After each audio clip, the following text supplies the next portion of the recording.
শুনেছো সেটা আমরা কিরাম করি কব তোর এত বড় সাহস হলো কিরাম করে লেমন তুই আব্বা ফুপুর সাথে এইভাবে কথা করছিস তুই তাদের অপমান করতেছিস লেমন মাঝি ভাইজান আমার যেটা ন্যায্য কথা আমি সেটাই করছি তাতে কিটা অপমানিত হবে কিটা মনে কষ্ট পাবে সেটা দেখার তো আমার টাইম নাই কাকা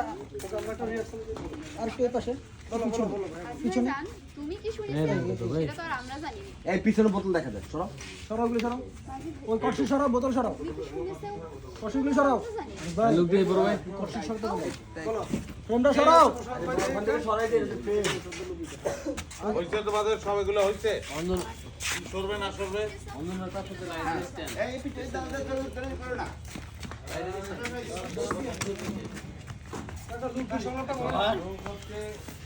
ভাইজান তুমি কি শুনেছো সেটা আমি এই বুকু এই জোড়া ভাই তোর এত বড় সাহস হলো কিরাম করে লেমন তুই আব্বা ফুপুর সাথে এইভাবে কথা বলছিস তুই তাদের অপমান করতেছিস লেমন মাঝি ভাইজান আমরা যেটা ন্যায্য আমার যেটা ন্যায্য কথা আমি সেটাই করছি তাতে কিটা অপমানিত হবে কিটা মনে কষ্ট পাবে